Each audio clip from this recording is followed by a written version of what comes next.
começar a aula, vai começar a aula, vai começar a aula, vai começar a aula. Tudo bem com vocês? Espero que sim, senhores.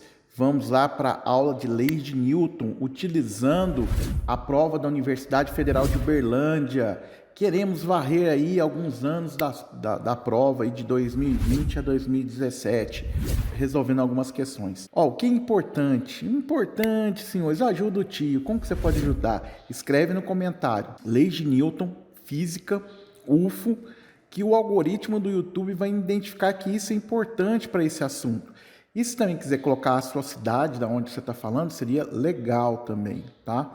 Recebo, às vezes, até telefonema de alunos de outro estado e isso é bacana. Eu gosto de receber essas mensagens. Mas vamos lá para o que interessa, né? Questão das leis de Newton, e essa questão foi uma questão polêmica. Vamos lá. No século XVI, as pessoas acreditavam que a Terra não se movia. O que você precisa entender aqui, tá? Vou pegar um desenho aqui. Tá aí, senhores. O que é o importante? O importante aqui é entender que essa primeira frase aqui, ela tá se reportando à questão de referencial. Para o homem que está na Terra, ele está olhando para o chão e ele vê o chão parado. Então, para ele, a Terra está o quê? Parada. E quem ia se mover? Quem ia se mover seria quem? O Sol, né? Então, se você tivesse aqui, ó, nós teríamos o Sol. E para ele era o Sol, a Lua, as estrelas que estariam se movendo ao redor da Terra, porque ele está olhando da Terra. Mas, se eu colocar um observador fora da Terra, o que ele ia ver? Tá, senhores? O que ele ia ver? Ele ia ver a Terra se movendo em torno de quem? Do Sol. Isso para um observador que estivesse fora da Terra, tá? Então aqui eu teria um observadorzinho aqui, ó, tá? Fora da Terra, tá, senhores? Esse ia ser o observador fora da Terra. Ele ia ver a Terra se movendo em torno do Sol, ok? É uma questão de referencial, certo? Aí ele fala assim, todavia, ele vai mudar de ideia agora, ele vai colocar uma ideia que vai contrariar que a Terra não se move. Todavia, atualmente, sabemos que ela se move. Ok, sabemos que ela se move se a gente estiver colocando um referencial fora da Terra. É um conceito físico que sustenta e auxilia na justificativa dessa ideia é da pressão. Pressão não, né, senhores? Pressão não, senhores. Por quê? Pressão é força sobre área. Então, não é isso aqui que vai ajudar e auxiliar na justificativa que a Terra estaria em movimento, certo? Aqui nós temos o grande problema. É que essas três alternativas aqui, elas compõem as três leis de Newton, né? Essa aqui estaria ligada com a segunda lei de Newton. Como assim, Mark? A segunda lei de Newton vai falar que força é igual a massa vezes o quê? A aceleração. Aí você poderia brincar aqui, né?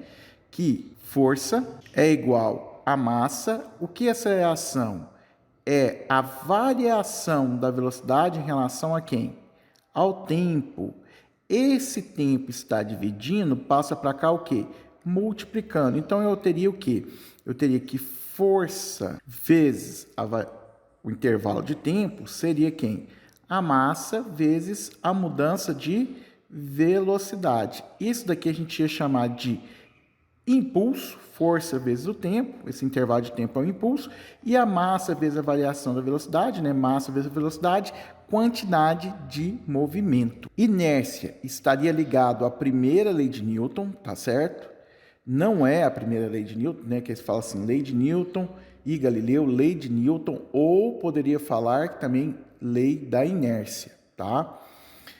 E aí nós precisamos definir o que vem a ser inércia. Vamos pegar uma definição. Inércia é a tendência dos corpos em conservar a sua velocidade vetorial, certo? A velocidade vetorial, ok? Aí, o que acontece? Isso que às vezes confunde, né? Porque lá na primeira lei de Newton, fala que todo corpo em repouso tende a permanecer em repouso. E todo corpo em movimento tende a permanecer em movimento retilíneo uniforme, a não ser que um agente externo mude seu estado. Mas aí, o conceito de inércia é a tendência do corpo permanecer com a sua o quê? Velocidade, certo?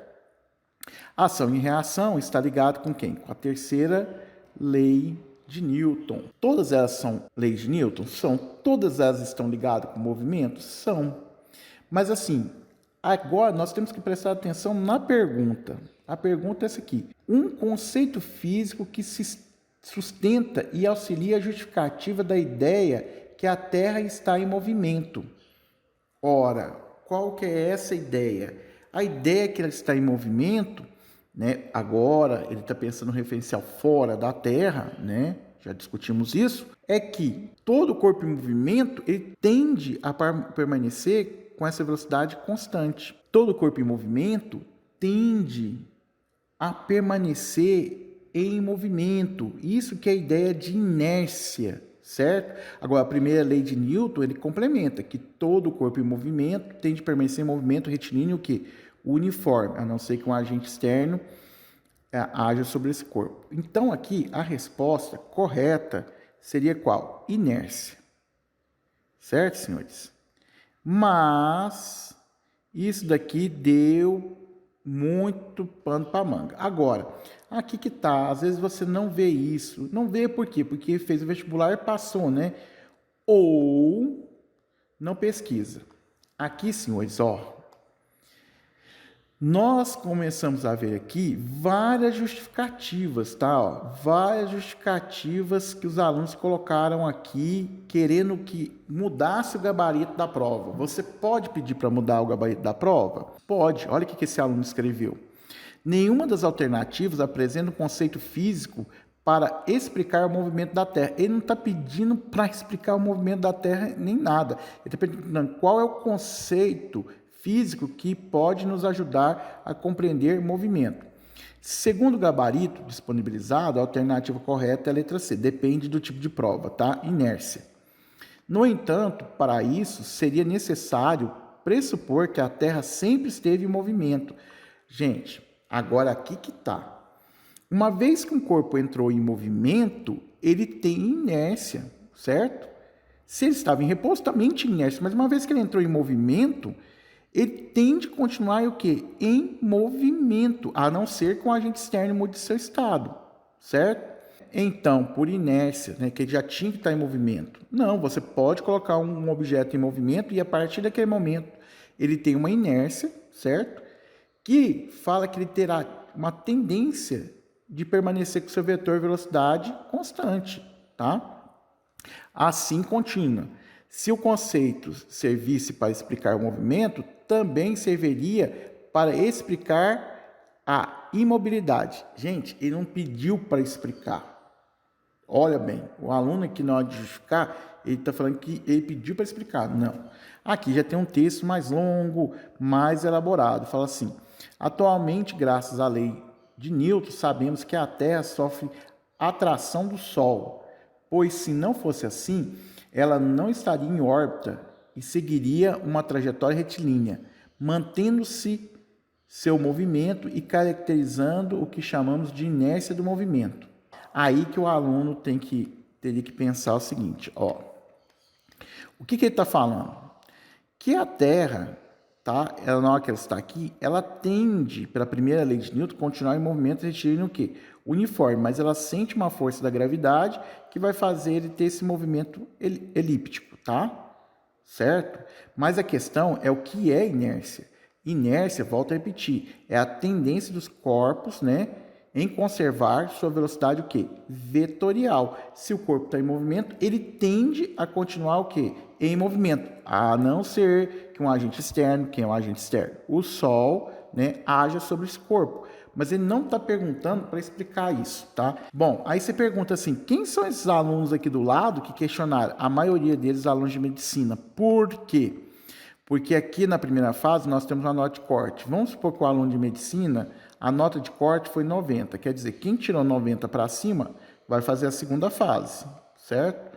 Quem tirou 90 para baixo, não vai fazer. Vamos supor que ele tirou 89, quer dizer, uma questão já ia jogar ele para a segunda fase, certo? Se ele não tem essa uma questão, para ele já acabou o vestibular ali. Então, se ele conseguir furar uma questão, beleza. O que acontece quando ele fura essa questão? Pois bem, todo mundo que acertou ela não ganha nada. Quem marcou inércia não vai ganhar nada. Mas quem não marcou ganharia um ponto, entendeu? Mais ou menos assim, para você poder entender. Bom, vamos para outra questão. Questão 18, tá? Vamos lá. Questão 18 um pouquinho elaborada, aí já vai mexer com a questão de força gravitacional, mas está ligada às leis de Newton, porque Newton, quando definiu lá, né, ele falou que massa atrai massa. E da onde que ele está tirando isso? Ele está tirando isso da força gravitacional, tá? A intensidade da força gravitacional em cada um dos planetas do sistema solar é diferente. Comparando-se dados da Terra com os de Saturno, tem-se que a massa de nosso planeta é aproximadamente 100 vezes menor que a massa de Saturno. Então, por exemplo, eu posso falar o seguinte, que a massa da Terra é, o que isso é? Igual, né? Igual a massa de Saturno dividido por quanto? Por 100, que é 100 vezes menor. Ou eu poderia falar que a massa de Saturno é 100 vezes maior que a massa da Terra. De qualquer um dos dois jeitos que você quiser escrever, tá lindo e maravilhoso, certo? O que mais que ele fala assim? E que o raio de Saturno é cerca de 9 vezes maior do que o da Terra. Então, o raio de Saturno é cerca de 9 vezes maior que o raio de quem? Da Terra. Beleza. Se um objeto da superfície da Terra tem um peso P, quando colocado na imaginária superfície de Saturno, terá peso aproximadamente de... Então, esse peso da Terra, né, é a força-peso, né? Então, aqui, ó, força-peso da Terra seria a força gravitacional da Terra, que seria quem? A constante gravitacional, a massa de quem? Da Terra, vezes a massa do corpinho, dividido por quem? Pelo raio da Terra, tá? Ao quadrado. Isso aqui elevado ao quadrado. Já em Saturno, que eu vou chamar de P', né? Que seria o peso de linha, que seria a força gravitacional em Saturno, seria igual a quem? A constante gravitacional, a massa de quem? De Saturno, vezes a massa do objeto, que a massa do objeto não vai alterar em nada, certo, senhores? Dividido o raio, tá? De Saturno, elevado ao quadrado, tá? Bom, agora ele quer saber, ele quer que você faça uma comparação, certo? A massa de Saturno é quantas vezes maior que a massa da Terra? 100. Então aqui, senhores, ó, pegando aqui em vermelho, ó, massa de Saturno, só colocando vermelho para você poder enxergar, tá? Massa de Saturno. Então eu poderia escrever assim, ó. O peso tá lá em Saturno, da força gravitacional de Saturno, seria quem, né? Seria a constante gravitacional, só que a massa de Saturno é o quê? 100 vezes a massa da Terra, certo? Vezes a massa do objeto. Continua lá a massa do objeto, normalzinho, senhores, não mudou nada. Dividido pelo raio de Saturno. Só que o raio de Saturno, eu posso falar que é... Colocar aqui, ó, o raio de Saturno, tá? Vou colocar aqui, ele é o quê? 9 vezes o raio de quem? Da Terra. Isso elevado ao quadrado. Isso seria meu raio de Saturno, tá? Bom, fechando aqui, eu posso falar então que minha força P' seria quanto? Seria 100 vezes o quê? A constante gravitacional, a massa da Terra, vezes a massa do objeto, dividido por quem? por 9 ao quadrado daria quanto? Daria 81, certo? E isso daqui ficaria raio da Terra ao quadrado. Raio da Terra elevado ao quadrado. Note bem que isso daqui é o peso na Terra. Então, eu poderia falar que o peso de Saturno seria quem? 100 dividido por quanto? Por 81,1, aproximadamente quanto? 1,2. E o que é isso aqui? Isso aqui seria quem? O peso na Terra. Tá, senhores? Vou puxar para cá para ficar visível. Ok? Então, aí nós temos letra D de dado. D de dado. Exercício assim, ó. Tranquilinho. Para quem está no terceiro colegial, quando ele for estudar força elétrica, que é muito parecido às fórmulas, ele vai fazer várias jogadinhas dessas aí, tá? Então, tá aí, exercício de 2019 feito. Vamos fazer mais um. Se você chegou até aqui, senhores, olha que legal. Não se esqueça de ser grato com o tio aqui. Escreve aí no comentário, leis de Newton, né? Física, UF, que aí o algoritmo do YouTube vai entender que isso é importante. Se puder deixar um gostei e se inscrever no canal, mais melhor de bom ainda. Mais melhor de bom. Que é isso, mais melhor de bom. Essa questão aqui também teve alguns recursos que os alunos fizeram com ela, tá? O que eles entenderam? Vou fazer a questão, depois a gente comenta o que eles entenderam. Ele fala o seguinte: 3 caixas idênticas, 1, 2 e 3, eu aumentei a figura aqui, né? 1, 2 e 3, sobre uma prateleira horizontal, sendo que em cada uma delas há a mesma quantidade de matéria. Opa, a quantidade de matéria delas é o quê? É a mesma. Então, eu poderia até escrever aqui, né, se eu quisesse aqui, ó, no meu rascunho aqui, ó, poderia falar que M1 é igual a quem? M2, que é igual a quem? M3. Beleza, essa informação eu tenho. Continuando aqui, né? Todavia, o conteúdo não está distribuído de maneira uniforme em seu interior, o que faz com que o centro de massa A, B e C, tá vendo aqui, ó, nas figuras, o A está aqui, o B está quase no meio e o C está aqui no cantinho, estejam localizados em lugares o quê? Diferentes em cada caixa, conforme ilustra a figura 1. Após algum tempo, a prateleira tomba lentamente até atingir uma inclinação de quê? 30 graus com a horizontal, e nenhuma caixa escorrega dela, conforme mostra a figura. Tá aqui a questão 2. Aí ele fala para você assim: com base na situação descrita, são feitas as seguintes afirmações. 1. Na situação 1, a força com que cada uma das caixas empurra a prateleira para baixo é a mesma. Lembrando, o que você tem aqui, senhores? Vamos desenhar. Eu tenho aqui força normal, ok? Vou colocar aqui, ó, força normal, certo? E eu também vou ter o quê? Força peso, certo? Força peso. Aí você pensa comigo, Mago, esse corpo está em repouso. Se ele está em repouso, significa que a força resultante dele é quanto? 0. Situação 1.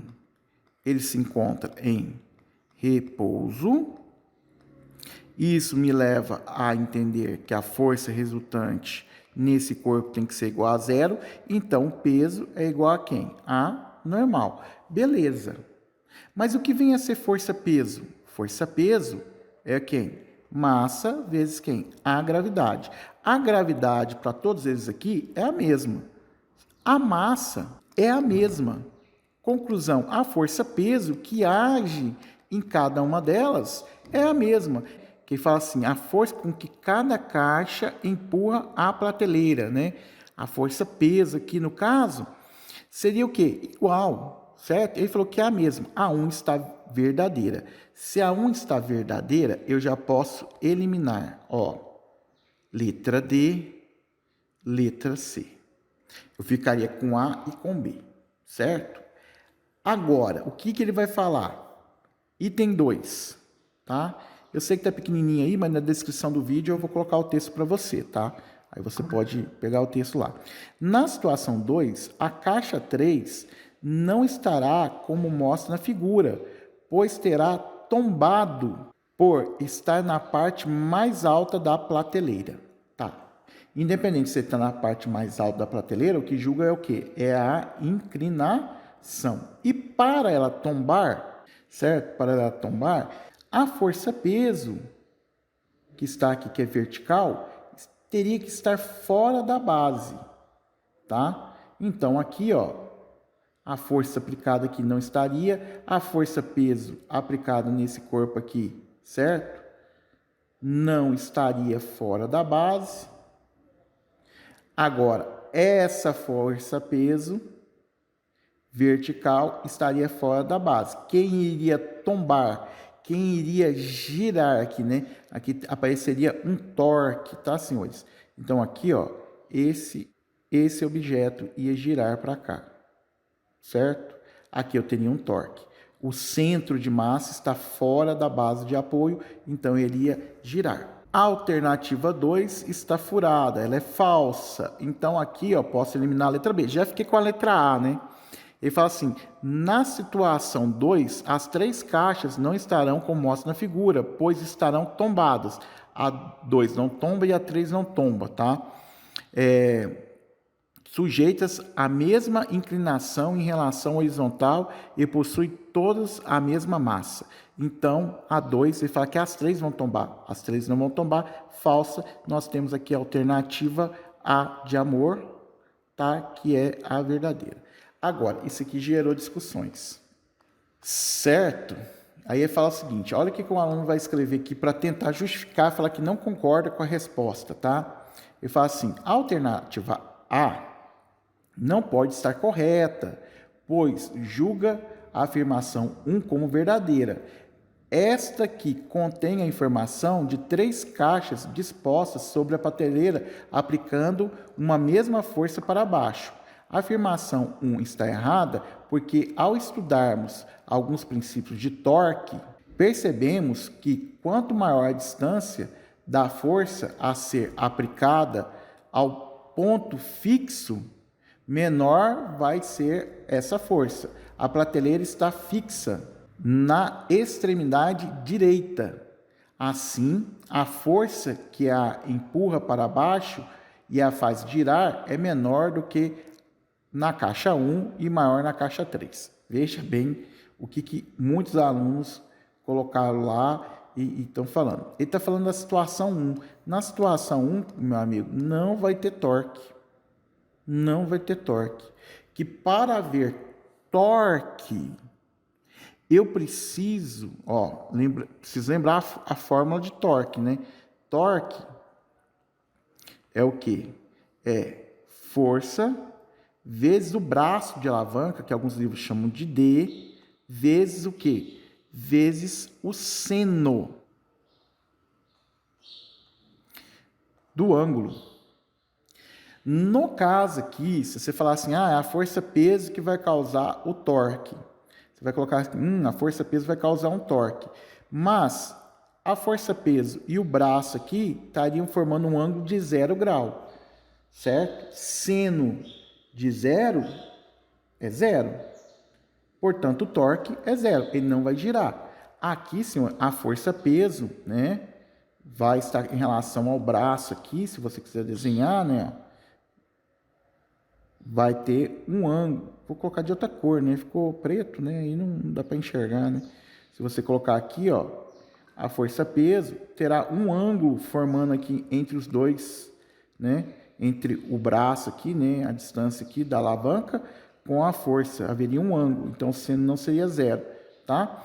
Fica o desafio. Assiste uma aula minha do plano inclinado para você descobrir quanto que vale esse ângulo aqui, tá? Bom, tá aí a justificativa, ele coloca, o professor da UF tem que responder. Trata-se da força-peso, né, na questão 1, que é verdadeira, no item 1, né, que é a mesma para toda a caixa, uma vez que são idênticas e carregadas com a mesma quantidade de matéria. Então, o peso depende da matéria e da gravidade. Então, é igual. 2. A caixa 3 não irá tombar, porque a reta normal que passa pelo centro de massa se encontra dentro da base da caixa, certo? Não é a normal, é a reta normal. A reta normal é quem? É o peso, tá? Que ele está falando lá. 3. F. Somente a caixa 1 irá tombar, porque somente nela é que a reta normal, que forma um ângulo de 90 graus, né? Que passa pelo centro de massa, se encontra fora da base. Feita a questão. Pessoal, você pode entrar com recurso? Você deve. Se você achar que não vale, você deve entrar com recurso.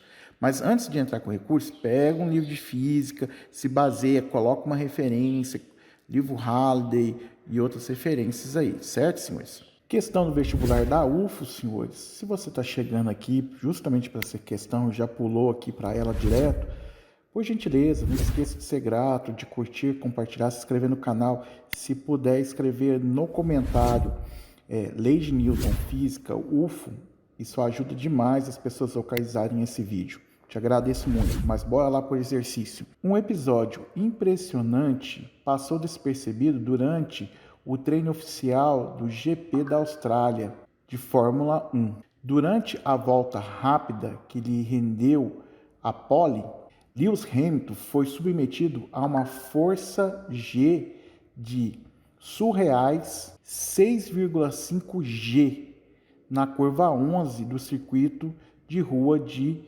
Melbourne. O gráfico comparativo da transmissão indicou um aumento de 1,2 G em relação ao pico registrado na mesma prova da temporada anterior, conforme indica no canto inferior esquerdo da figura. Então, aqui no canto inferior esquerdo da figura, está falando que em 2016 marcou 5,3, 2017 marcou 6,5 G. Considerando-se o trecho da pista plano e horizontal e um observador em repouso no solo e na lateral da pista, é correto afirmar que a força de 6,5 G possui. Então, vamos ter agora que parar um pouquinho, observar aqui, pensar.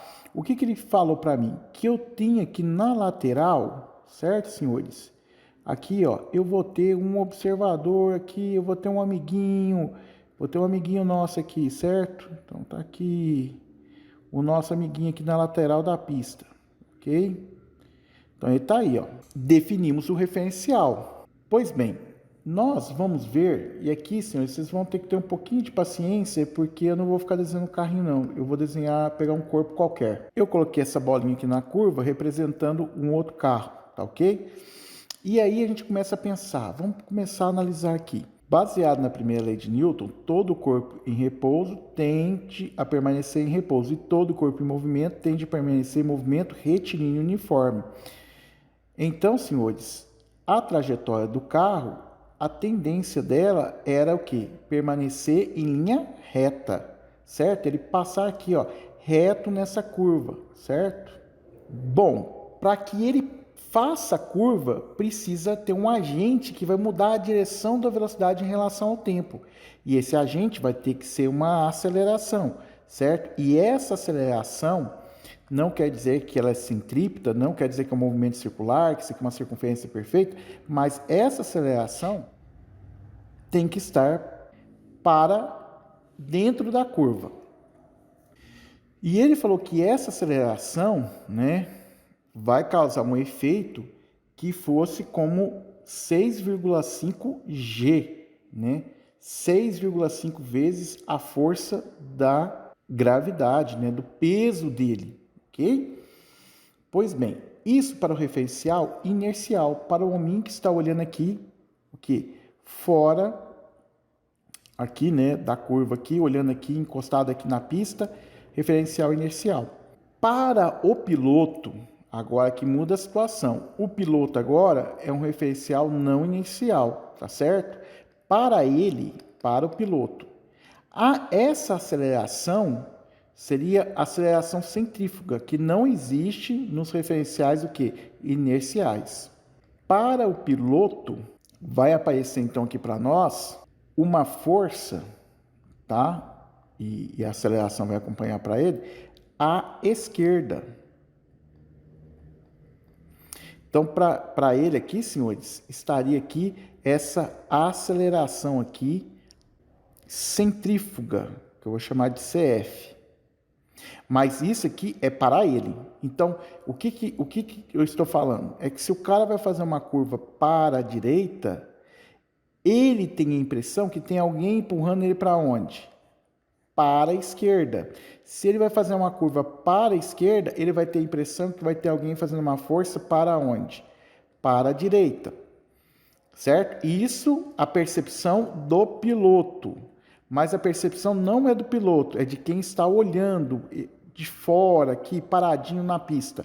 Para ele fazer essa curva, alguém tem que fazer uma força no carro, né? Para dentro da curva. Essa bolinha que está representando aqui, né? Um corpinho na curva. Vamos colocar aqui. Desenhar aqui. Eu vou desenhar no centimassa para ficar mais fácil para a gente enxergar. É o seguinte. A velocidade aqui, senhores, nós vamos ter o seguinte. A nossa velocidade vai ser tangente à curva. Ok?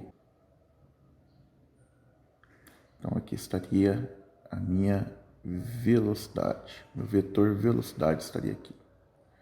Certo? O que acontece?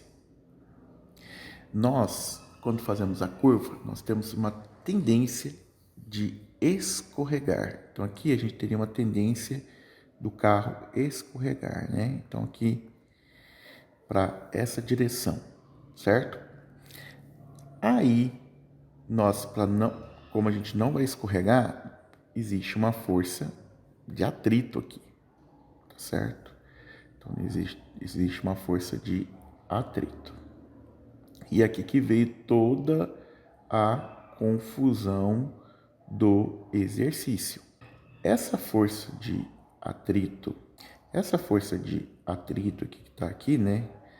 Essa força normal aqui, se o movimento fosse circular e uniforme, aí seria uma aceleração centrípeta, certo? Mas o texto não afirma isso. Então eu vou colocar duas possibilidades para você. Vamos colocar uma possibilidade, é que quando ele estava chegando na reta, certo? Ele está freando, ok? Ele está freando. Se ele está freando, tá? Então haveria uma força nessa direção, ok? Contrária aqui à velocidade. Então aqui eu teria uma força F. Pois bem, senhores, agora a gente vai achar a força resultante. Como que a gente podia fazer? A gente poderia utilizar a regra do paralelogramo. O que seria a regra do paralelogramo? Eu ia pegar essa daqui, né? E vou, ó, tá aqui, vou trazer ela paralela aqui, ó. Ponto. Pegaria essa outra aqui, certo? Ia trazer ela paralela aqui, ó. Tá aqui. Para aonde une as duas retas paralelas, é para onde que a gente vai ter a nossa força resultante. Então, a nossa força resultante estaria para cá, ó. Ok? Então, essa aqui seria a nossa força resultante. Nossa força resultante não está apontando para o centro de curvatura, mas está apontando para dentro da curva. Isso se o carro chegasse e estivesse sendo freado, ok? É uma possibilidade, certo? Vamos pensar agora em outra possibilidade. Em vez de ele estar sendo freado, ele estivesse sendo acelerado, certo? Aqui o nome que aqui no Brasil a gente gostaria de usar era movimento progressivo retardado. Agora eu vou pegar o nome progressivo acelerado. Então, senhores, aqui continua a mesma coisa, né? Velocidade, né? Tangencial à curva. temos a tendência de escorregar, então para a gente fazer essa curva vai ter que ter uma força de atrito aqui, certo? Ok? Então, agora eu quero fazer um movimento acelerado. Eu quero colocar que a minha força agora, aplicada no carro, uma outra força aplicada ao carro, estaria aqui, ó. Certo, senhores? Como que a gente ia fazer isso? Vamos desenhar uma paralela a ela, estaria aqui, ó. Certo? Vamos pegar a outra, que seria essa daqui, ok? Paralela a ela, ó, tá aqui, ó. Para aquele Vzinho que veio junto, né? Isso. Vamos ligar as duas. E aqui seria a minha força resultante. Ok? Para dentro da curva também. Então, nos três casos, né? Se fosse um movimento circular uniforme, aí a força resultante estaria apontando para o centro de curvatura, certo? Se fosse um movimento progressivo retardado, ele estaria apontando para dentro da curva. Se fosse um movimento progressivo acelerado, para dentro da curva. E isso justifica a alternativa que a gente vai marcar agora, ok? Então vamos considerar aqui o seguinte, senhores. A, sentido para cima, e sua reação está localizada entre os pneus e o solo. Veja bem, então ele está falando aqui, ó. Considerando o trecho da pista horizontal e um observador em repouso no solo e na lateral da pista, é correto afirmar que essa força de 6,5 G possui o quê? Um sentido para cima? Não tem um sentido para cima, então não faz sentido isso daí, né? Pensando na força normal, aqui, não, esse aqui a gente vai descartar. Sentido para o centro da Terra. Quem teria o sentido para o centro da Terra seria a força da gravidade. A força peso, então também a gente não vai considerar. Sentido para fora da curva e recebe o nome de força centrípeta. Não, ela não tem sentido de fora da curva, tá? Ela tem sentido para dentro. Quem teria sentido para fora da curva se o referencial fosse o piloto, mas ela não receberia o nome de centrípeta. Ok? Então tá fora. Na letra D, sentido para dentro da curva. Opa! Então ele está falando que essa aceleração estaria para esse observador no sentido para dentro da curva. Correto. E resulta da ação das partes do carro sobre o piloto. Então vamos pensar.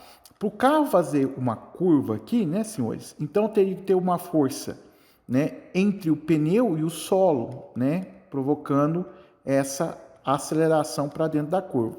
No caso, a tendência do piloto é continuar em linha reta. Quem vai fazer a curva é o carro. Então, partes do carro vão exercer uma força no piloto, fazendo que ele mude a sua direção da velocidade. Então, a letra correta, letra D de dado. Então, tá aqui D de dado. Agora, o que eu quero te mostrar é uma coisa interessante. Essa questão, ó, tampei o UFO 2020, né? Não poderia ter tampado, mas tampei agora. Tá, mas essa questão, algumas pessoas recorreram, certo? Então, aqui, ó, o cara colocou um texto aqui, vou só ler umas partes do texto dele. Ele fala assim: está incorreta ao sugerir que o sentido da força orientada para o centro da curva centrípeta, né, resulta da ação de partes do carro do piloto. A força centrípeta não se dá pela ação das partes do carro sobre o piloto. A força G não tem sentido radial, portanto, a questão está incorreta. Então, essa foi a justificativa que ele coloca. Aqui depois ele fala que teria uma compressão aqui, né, na vertical, na coluna, da cabeça aos pés, que daria outros problemas, mas isso que não tem a ver com a questão. A resposta da questão não indica que a força é denominada radial ou centrípeta. Ele só falou que aponta para o centro. E também não indica que aponta para o centro da curva da trajetória. A resposta indica que aponta para dentro da curva. Ok, até aí. No caso ilustrado na questão, a força resultante sobre o piloto é exercida por partes do carro sobre o corpo do piloto. E aí você tem que entender, quem está fazendo ele mudar de direção não é a roda do chão que está exercendo uma força no carro, mas sim partes da lateral do carro que está fazendo o quê? Que ele mude sua direção. Outro aluno colocou isso aqui para a gente. O gabarito diz letra D, porém a força G está associada à força da gravidade e em como ela faz o piloto interagir com as partes do carro e não uma força que resulta na ação de partes do carro, como diz a letra D. Acho que essa questão poderia ser revisada. Obrigado. Aí coloca assim, a designação de força G indica apenas uma referência comparando o modo da força com o modo da força de quem? Da gravidade. Aí ele fala, né? O que ele quis dizer com 6,5 G? Que é 6,5 vezes o valor da força peso, né? Considerando o modo da gravidade próximo à superfície da Terra. Certo, senhores? Então, a gente pode recorrer de questões, tá? Aí a banca vai olhar e ver se essa justificativa é plausível, certo? Mas aí ficou a letra D, que é correta. Bora para a próxima questão? Ao se projetar uma rodovia e seu sistema de sinalização, é preciso considerar variáveis que podem interferir na distância mínima necessária para um veículo parar. Por exemplo, considerando uma situação em que um carro trafega com uma velocidade constante por uma via plana e horizontal, com um determinado coeficiente de atrito estático e dinâmico, e que, a partir de um determinado ponto, aciona os freios, desacelerando uniformemente até parar, sem que, para isso, tenha havido deslizamento dos pneus do veículo. Isso aqui agora que é importante. Por quê? Vamos escrever isso aqui. No caso, se houver deslizamento, o coeficiente de atrito será o atrito cinético. Se não houver o deslizamento, né? Se não houver deslizamento,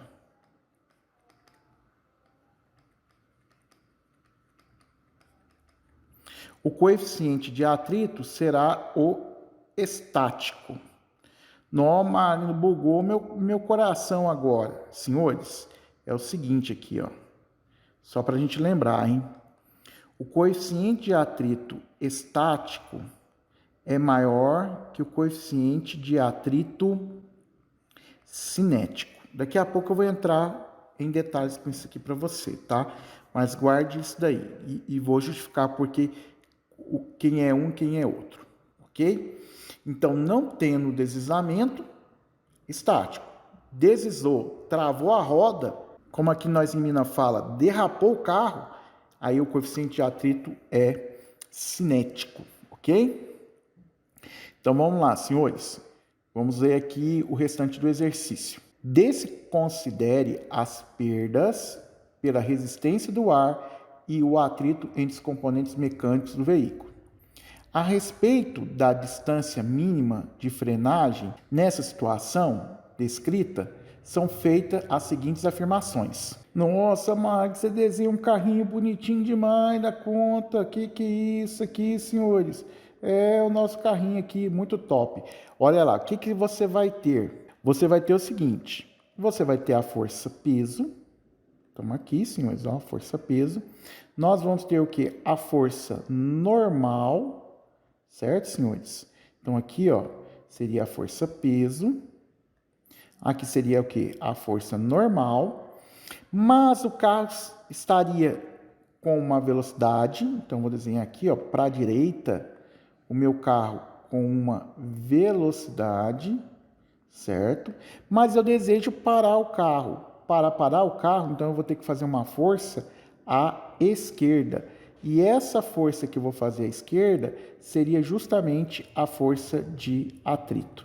Pois bem, vamos lá recordar agora. Força de atrito é igual a quem? A normal vezes o coeficiente de atrito. Ah, beleza. Mas quem é força? É massa vezes quem? A aceleração. Quem é anormal? Nesse caso, anormal é igual a quem? A força-peso. E a força-peso é massa vezes quem? A gravidade. Então, eu posso escrever aqui que é massa vezes a gravidade, vezes o coeficiente de atrito. O que eu posso fazer com as massas? Massa com massa, eu posso o quê? Cortar aqui, porque essa aqui está multiplicando, passa para cá dividindo. Massa dividido por massa dá 1, né? E aí eu posso falar que a minha aceleração vai depender de quem? Da gravidade e né, da aceleração gravitacional, melhor dizendo, e do coeficiente de atrito. Beleza, tem ele aí. Eu quero que o objeto pare. Vou usar a equação de Torricelli, que vai ser igual a quem? V é igual a quem? V0 ao quadrado mais 2A delta S. Certo, senhores? Velocidade final vai ser 0. A velocidade inicial vai ficar ao quadrado. Mais quem? A aceleração, senhores. A minha aceleração. Quem vem a ser a minha aceleração? A minha aceleração vem ser a aceleração gravitacional vezes coeficiente de atrito, vezes o deslocamento. Dando uma ajeitada na minha equação, eu posso falar o seguinte, que vai ser velocidade inicial ao quadrado dividido por quem? Ó? Por 2 vezes a aceleração gravitacional vezes o coeficiente de atrito, e aqui vai ter o sinalzinho de menos, né? Porque ele estava positivo, passa para cá o quê? Negativo. Que seria igual a quem? O deslocamento. Que em alguns livros chamam de D de distância, mas temos que tomar um certo cuidado físico com distância e deslocamento, tá? Mas beleza, agora aí que eu quero que você entenda. Ó, vamos analisar aqui para você. A aceleração da gravidade é constante. Quanto maior o coeficiente de atrito,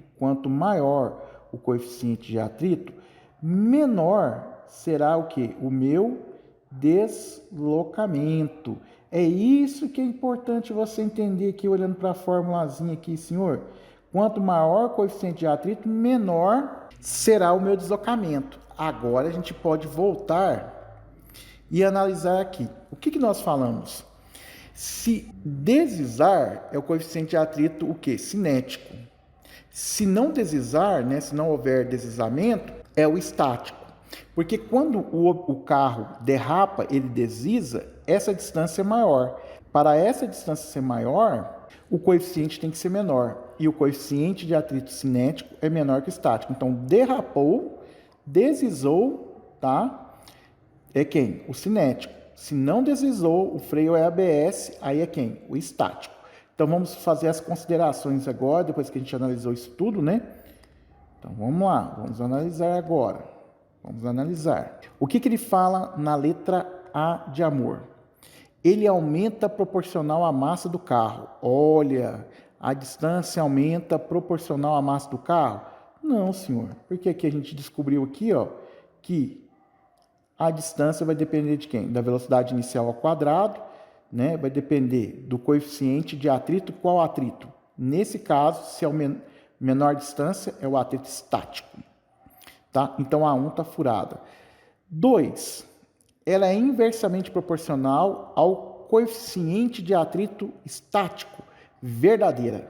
Tá aqui, ó, inversamente proporcional. Verdade, questão 2. Questão 3. Ela não se relaciona com a aceleração da gravidade local. Olha lá, pessoal. A distância se relaciona com o valor da gravidade local. Então, ele falou que não. A alternativa 3 está o quê? Falsa. Não está correta, não. 4. Ela é diretamente proporcional ao quadrado da velocidade inicial do carro? Sim, verdade, senhores. Eu estou fazendo você ficar tonto, porque eu viro para lá e para cá. A distância é diretamente proporcional à velocidade inicial ao quadrado.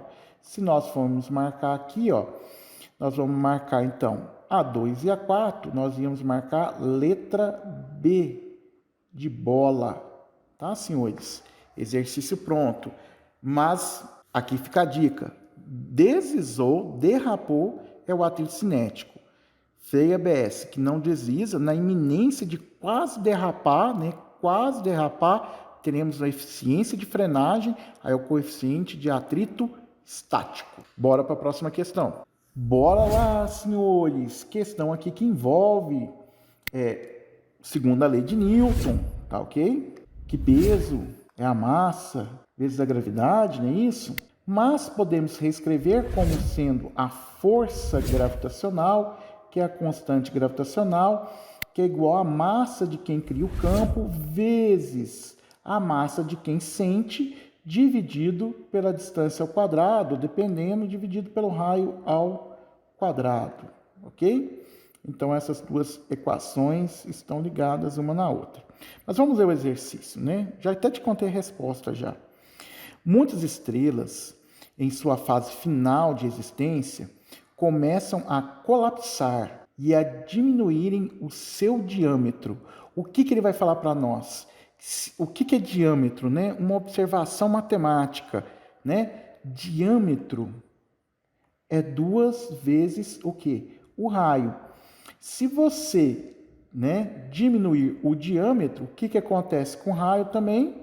Vai ter que o quê? Diminuir. Então, diminuir o diâmetro, o que acontece com o raio? Diminui. E aqui eu vou diminuir o quê? O raio, então. Ainda que preserve sua massa. Então, as massas aqui não foram alteradas, nem de quem cria, nem de quem sente. Imagine que fosse possível você viajar até uma estrela em sua fase final de existência, usando uma nave espacial preparada para isso. Na superfície de uma estrela, nessas condições, seu peso fosse P, o que ocorreria com ele à medida que ela colapsasse? Quando ela ia colapsar, ia diminuir o diâmetro, ia diminuir o quê? O raio. Se diminui o raio, o que vai acontecer com o resultado da força? Vai aumentar, certo, senhores? Tipo assim, 1 dividido por 10, você vai falar assim, 0,1, né? 1 dividido por 100, certo, senhores? Você vai falar que é quanto? 0,01. Quer dizer, então, se diminuir o raio aqui é 100, passa para 10, diminuir, o que aconteceu com o resultado da força? Ia aumentar, porque é inversamente o quê? Proporcional. Ia aumentar ao quadrado, porque esse raio está ao quadrado. Então, letra A, ia diminuir o seu peso? De forma alguma, não ia diminuir seu peso. Então, essas duas aqui eu já posso descartar. Aumentaria conforme o inverso da distância ao centro da estrela? Parece correta, mas lembra que a distância aqui está ao quadrado, então ela está o quê? Errada essa alternativa. E aí sobraria a letra D de dado, aumentaria conforme o quadrado do inverso de sua distância ao centro. Então aqui letra D de dado, senhores. Senhores, espero que tenha gostado dessa aula de lei de Newton aqui. Se puder, coloca aí nos comentários, né? Física, lei de Newton, UFO, ia ser top de linha. Escreva o nome da cidade que você está falando. Se pudesse escrever, curtir no canal, seria lindo demais. Fica com Deus. Fui!